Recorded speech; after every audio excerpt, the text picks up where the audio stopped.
Thank you to those in the previous Red Wings video who commented Wally. If you want a chance to be featured in the next one, then hey, stick around to the end of this video.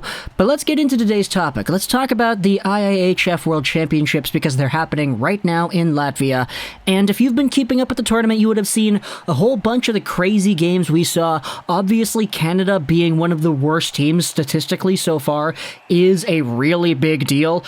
Canada right now is tied for last in Group B with Team Italy. So I think they're probably really lucky that there isn't a relegation process for this year's World Championships. But in that Group B, which features the likes of Kazakhstan, Finland, the USA, the top team so far, undefeated with 3 games played and 3 wins, is Team Germany. They have outscored the competition 17-6 so far in the IIHF Worlds, and one of the better players on this team has no doubt been Moritz Seider. He is a right-handed defenseman, obviously, you know who he is. We're talking about him today because while watching the games and seeing how good he has been, taking the success he had at the SHL level and applying it to the World Championships, he is at 2 points in 3 games played so far, we had ourselves Gord Miller. Yeah, you know Gord Miller, the TSN commentary guy. He posted this on Twitter that I thought was a really nice little tweet. Anyone who criticized the Red Wings for taking Moritz Seider 6th overall in the 2019 draft should beg for forgiveness. Now. And when this was posted, I was like, you know what? That's a pretty bold take. I don't want to make it seem like Seider at 6 was like the BPA or whatever, but he is a very good prospect and a guy that I think a lot of teams kind of underestimated at that 2019 draft. And so when he talks about how people who are criticizing the pick need to apologize, I wanted to do a little bit of research and just go over some of the reactions to this pick, because at the 2019 draft, this pick was the surprise pick.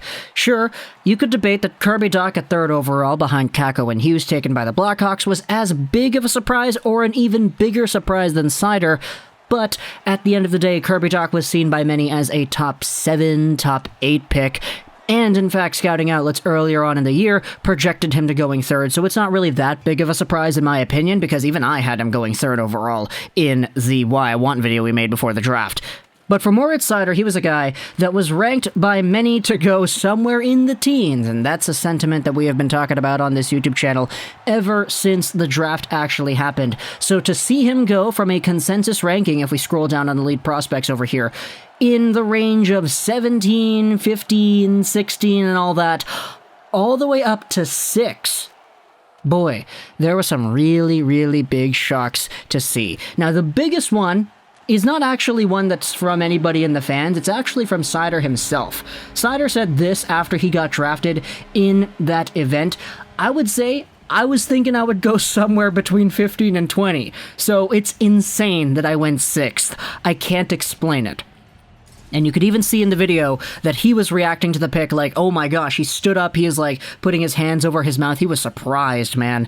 And in fact, I was surprised too. You could see in the video that I made, I was like, whoa, oh my gosh, no way, they actually took Seider. But unlike many of the other reactions we're going to look at here, you can see my immediate sentiment afterwards. That was a great pick. I was talking from day one about how good this Seider guy is going to be, and I don't know if I personally would have taken him at 6th, but the talent profile and the overall status that this guy could achieve, man, it's a good sign for Red Wings fans. Here's what Ryan Hanna said from the Winged Wheel pod about the pick. All the way back when it was made in 2019.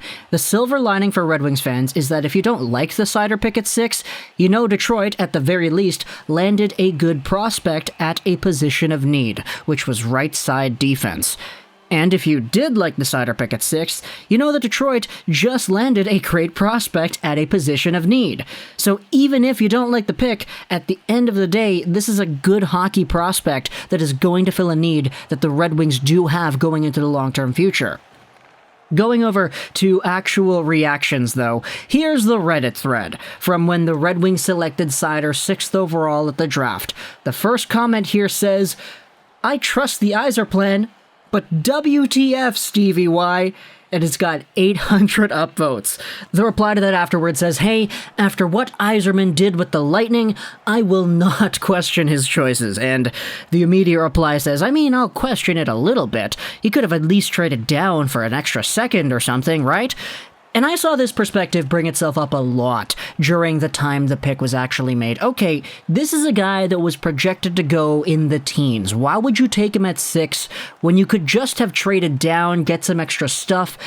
And the reply afterwards says, "You never know what other teams look like, though. If you really like him, you gotta be safe and take him."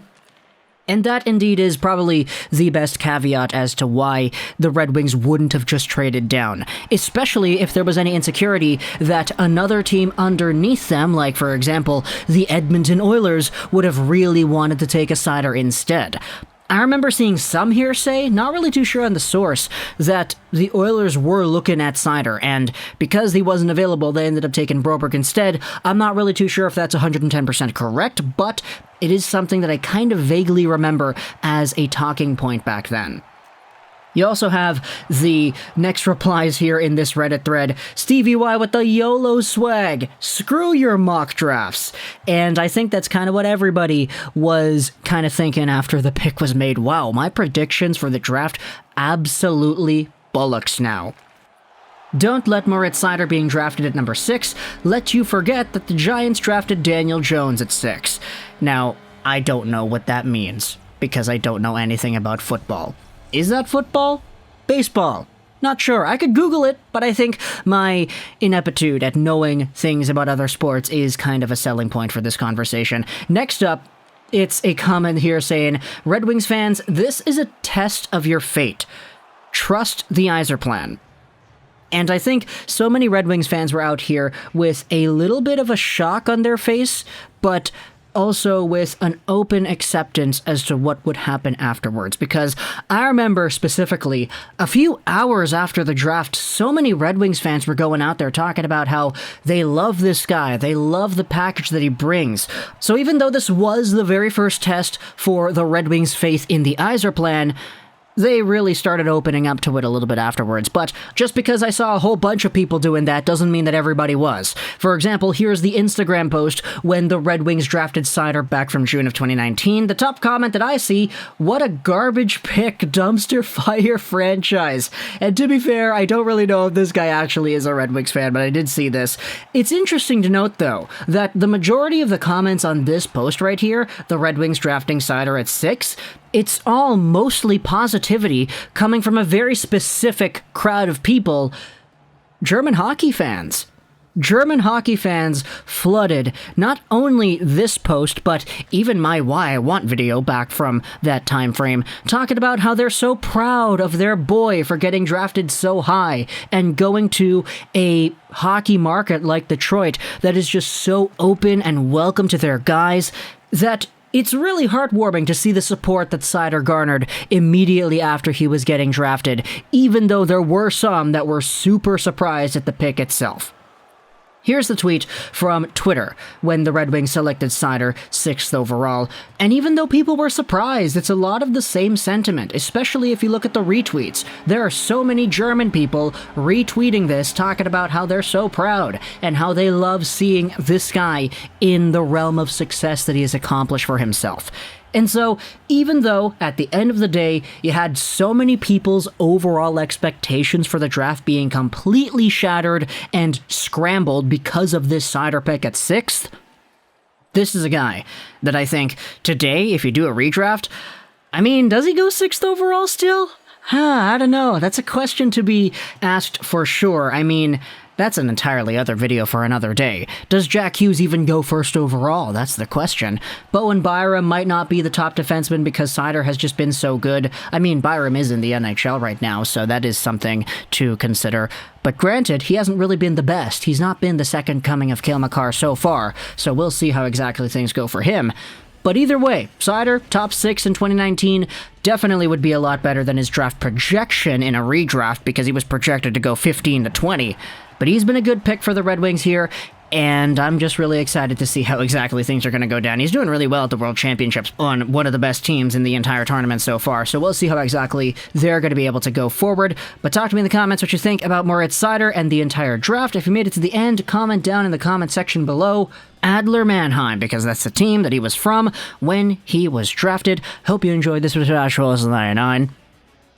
And bye.